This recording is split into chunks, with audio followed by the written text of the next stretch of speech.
ప్రచండ భానుడు నిప్పులు కురిపిస్తున్నాడు. భానుడి భగభగలతో అధిక ఉష్ణోగ్రతలు నమోదవుతున్నాయి. ఉక్కపోతతో జనం అవస్థలు పడుతున్నారు.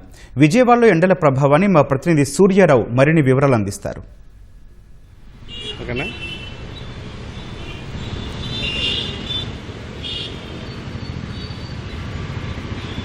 రాష్ట్రంలో ఎండల తీవ్రత కొనసాగుతుంది. ఇవాళ కూడా రాష్ట్ర వ్యాప్తంగా గరిష్ట ఉష్ణోగ్రతలు నమోదయ్యాయి. చాలా చోట్ల భానుడు బగబగమంటున్నాడు. బయటికి రాలేక ప్రజలు ఇబ్బంది పడే పరిస్థితి.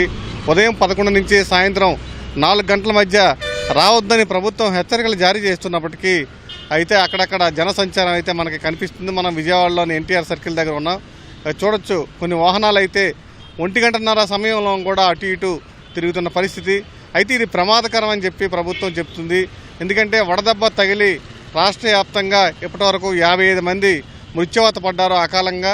అందువలన 2 రోజుల క్రితం అయితే 21 మంది, మొన్న 16 మంది, నిన్న 18 మంది ఈ వడదెబ్బ వల్ల మృత్యువాత పడిన సంఘటనలు అయితే మనం చూస్తున్నాం. ఈ నేపథ్యంలో ప్రభుత్వం ఎప్పటికప్పుడు హెచ్చరికలు జారీ చేస్తుంది. ఎట్టి పరిస్థితుల్లో కూడా మిట్ట మధ్యాహ్నం ప్రయాణాలు మానుకోవాలి, ప్రయాణాలు వాయిదా చేసుకోవాలని కూడా ప్రభుత్వం హెచ్చరికలు జారీ చేస్తున్నప్పటికీ అత్యవసర పని వల్ల, ఇతర కారణాల వల్ల కూడా బయట సంచరిస్తున్న పరిస్థితి మనం చూడొచ్చు. ఇవాళ ప్రధానంగా చాలా చోట్ల గరిష్ట ఉష్ణోగ్రతలు అయితే నమోదవుతున్నాయి. చాలా చోట్ల ఇవాళ అయితే నిన్నైతే 17 జిల్లాల్లో 174 మండలాల్లో 44 డిగ్రీలు ఉష్ణోగ్రతలు దాటాయి. ఇవాళ అయితే కోనసీమ, తూర్పుగోదావరి, పశ్చిమ గోదావరి, పోలవరం, ఏలూరు జిల్లాల్లో 45 నుంచి 47 డిగ్రీలు నమోదయ్యే అవకాశం ఉంది. ఎన్టీఆర్, కృష్ణా, గుంటూరు, బాపట్ల, పల్నాడు, ప్రకాశం జిల్లాల్లో కొన్ని ప్రాంతాల్లో అయితే 45 నుంచి 47 డిగ్రీలు ఉష్ణోగ్రత నమోదవుతుంది. విజయనగరం, పార్వతీపురం, మన్యం, కాకినాడ, మార్కాపురం, నెల్లూరు జిల్లాల్లో అయితే 43 నుంచి 45 డిగ్రీల సెల్సియస్ ఉష్ణోగ్రత నమోదయ్యే అవకాశం ఉంది.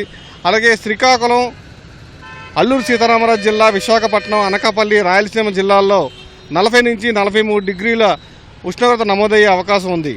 మొత్తం మీద 29 మండలాల్లో తీవ్ర వడగాడ్పులు, 126 మండలాల్లో వడగాడ్పులు వీచే అవకాశం ఉందని కూడా విపత్తు నిర్వహణ శాఖ ఇప్పటికే హెచ్చరికలు జారీ చేసింది. ప్రధానంగా వృద్ధులు కానీ, మహిళలు కానీ, చిన్నారులు కానీ, అలాగే బీపీ, షుగర్ ఉన్న వ్యాధులు కానీ, మానసిక జబ్బులున్నా కానీ వారు ఇట్టి పరిస్థితుల్లో కూడా మిట్ట మధ్యాహ్నం వేళ 11 నుంచి సాయంత్రం 4 గంటల మధ్య ప్రయాణాలు చేయవద్దు, బయట సంచరించవద్దు అని చెప్పి కూడా హెచ్చరికలు జారీ చేస్తున్న పరిస్థితి అయితే మనం చూడొచ్చు. చాలా చోట్ల కూడా వడదెబ్బకు గురై మృత్యువాత పడుతున్న సంఘటనలు అయితే వరుసగా మనం చూస్తున్నాం. ఇది ప్రమాదకరమైన సంకేతం. ఎందుకంటే ఇవాళ నుంచి రోహిణీ కార్తె అనేది ప్రవేశించింది.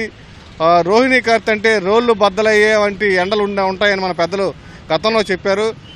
ఇంకా ఎండలు పెరిగే అవకాశం ఉన్న తరుణంలో ప్రజలైతే ఇంకా అప్రమత్తం కావాల్సి ఉంది. ఈ నేపథ్యంలో ప్రజలు తగిన జాగ్రత్తలు తీసుకోవాలి. ఎండ ఒకవేళ బయటికి అత్యవసర పని మీద వచ్చినప్పటికీ కూడా తగిన జాగ్రత్తలు తీసుకోవాలి. టోపీ లాంటిది ధరించాలి. అలాగే చేతి రుమాలు కానీ, లేకపోతే కర్చీఫ్ కానీ తలపై వేసుకోవాలి. అలాగే ఎప్పటికప్పుడు తాగునీరు, అందుబాటులో ఉన్న తాగునీరు కూడా తాగాలి. అలాగే చలివేంద్రాలు కానీ, మజ్జిగ కానీ, నిమ్మరసం కానీ ఏది వీలైతే అది దాహం వేసినా వేగిపోయినా పుచ్చుకోవాలని కూడా వైద్య నిపుణులు ఇప్పటికే సూచనలు జారీ చేస్తున్న పరిస్థితి మనం చూడొచ్చు. చాలా జిల్లాల్లో అయితే గరిష్ట ఉష్ణోగ్రతలు నమోదవుతున్నాయి. తారు రోడ్డు మీద సెగలు మనకు కనిపిస్తున్నాయి. ఈ నేపథ్యంలో ఎండల వేడిమైతే ప్రజలను తీవ్రంగా ప్రభావితం చేస్తుంది. ఓవైపు ఉష్ణోగ్రతల తోడు ఈ వడగాడ్పులు కూడా తీవ్రంగా ఉన్న నేపథ్యంలో ప్రజలు తగిన జాగ్రత్తలు తీసుకోవాల్సిన అవసరం అయితే ఉందని చెప్పి చెప్తున్నారు. మరోవైపు ప్రభుత్వ యంత్రాంగం కూడా దీనికి సన్నద్ధం కావాలని ముఖ్యమంత్రి చంద్రబాబు నాయుడు ఇప్పటికే తగిన ఆదేశాలు జారీ చేశారు. ఇప్పటికే మున్సిపల్ యంత్రాంగం ద్వారా పలు చోట్ల చలివేంద్రాలు కానీ, ఇతర ఏర్పాట్లు చేయాలి.